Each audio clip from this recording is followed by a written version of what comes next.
In this video, I will show you 10 Linux commands that you should run first on an unknown system before you even start to configure or troubleshoot something. I will also discuss alternative commands so you can create your own list. At the end of the video, I will give you a challenge so you can impress your friends and colleagues with your Linux skills. When you first log in on an unknown Linux system, before you start with your task like configuring something, you need to find out what kind of Linux is it, what the system is doing. Quickly check available resources, if there are any errors, warnings or problems that need to be addressed first. How long the system is running, is anybody logged in right now, when was the last login, and what was done lately. I will give you commands that work on most families of Linux, and old and new, RPM and Debian based, systemd or init based systems. This list should work even on minimal Linux installation with basic tools only.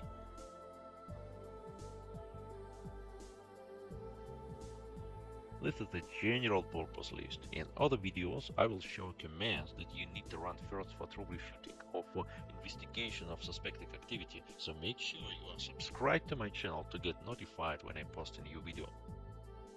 Now see a list of commands.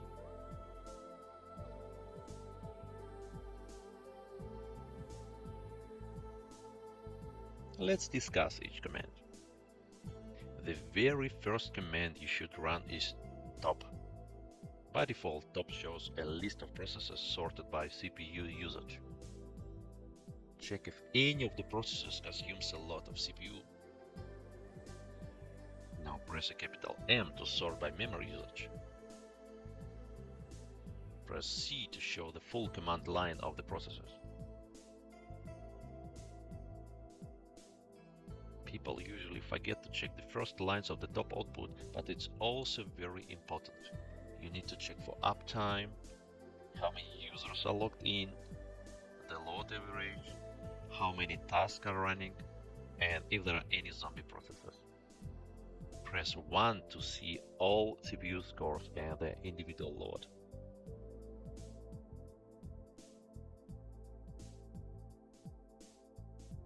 Check the amount of installed and free RAM and swap. Press a capital E to convert bytes to megabytes or gigabytes. To show memory and swap visually, press M. Now press Q to exit top. Now run dmask -T command. It shows kernel messages. This command is very important if you are dealing with a troubled system. Compare today's date and time with the last lines of dmask output and also with the uptime information that you got from the top command. If you see any recent errors or warnings, you may decide to investigate them. The advantage of this command is that it usually works even with a read-only file system and captures information about crashes and out-of-memory incidents.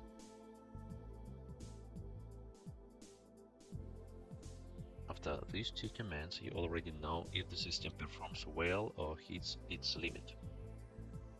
Next, let's find out the family of Linux, the distribution name. You can use lsb _release if you work with a modern Linux system, but because this command can be missing on minimal system, I usually use ls etc**release* to print the content of etc OS release or similar files. With the knowledge of the distribution and the OS version, you can continue to learn about the system. Now run df-hp to see mounted storage and check if there are enough space available. Check what services are set to start automatically. Most modern systems use systemd to manage services, but some older systems may use init scripts or even rc.local. To check the services configured to start with systemd, run the command systemctl-t service. This will provide a good overview of all services sorted out alphabetically with a short description.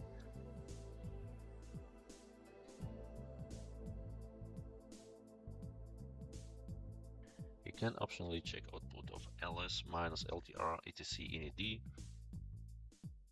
and cat etc rc local. Some old software and old school admins can put entries there. In addition to systemd, you should also check the cron tab configuration. There are two kinds of cron tab configuration: system cron tab files and user cron tab files. You should check at least 3 locations to leave them all: etc cron tab, etc.d, and users cron tab under was pool cron. You can check them all with one line. Every running Linux service should produce a log file, which is usually stored in the var log folder. To check all log files at once, run the command ls-ltr var log. Look for any log files with a recent timestamp, as well as any folders where services may be writing logs. If you see a btmp file with a recent timestamp, it could indicate failed logins, so you may want to run a lastb pipe tag to investigate. In yum.log or dpg.log, you can see what was installed and when. The main log file is a var log messages or var log syslog. Check how old and large are these files and compare them with the previous rotated version.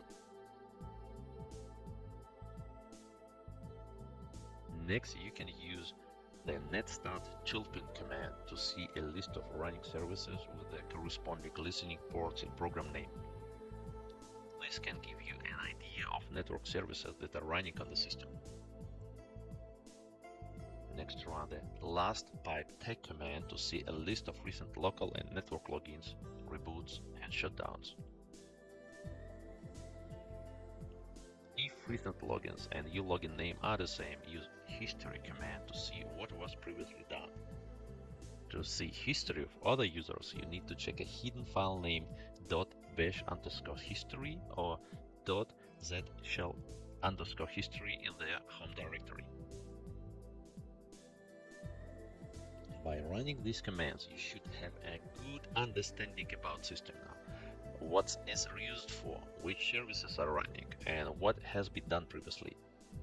This information can be useful before you start to troubleshoot or configure the system. If you work for a customer, it would be a good idea to save an output of these commands to get information about the initial state before you start to change things.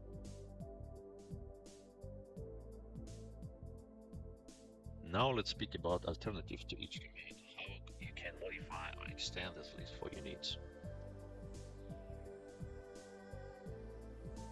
For example, some people suggest running -a first to see the name of the operating system, version, hardware architecture, and hostname. While this can be useful information, I usually skip this command. Additionally, at the top, you can run psox, lsof, vmstat,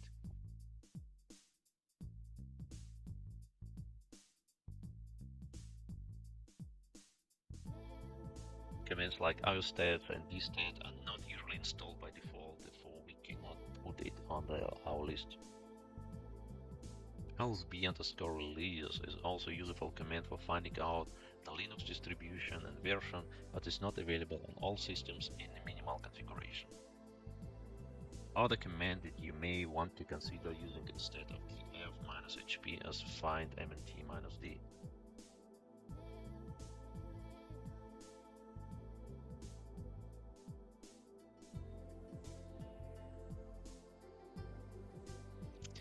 An important addition to the list could be ifconfig or ip-a command to list all interfaces and associated IP addresses. One thing to note is that I always use ls-ltr instead of just ls-l or ll. If you're wondering why, be sure to subscribe to my channel and stay tuned for a future video where I will cover this topic in more detail. Now I have a challenge for you. How long does it take you to run all these commands in a row? If you use these commands frequently, it becomes your muscle memory and it can be performed quickly and efficiently. It will look like wizardry to your customers and colleagues. Write in the comment how fast you are and what other command you suggest putting in the list.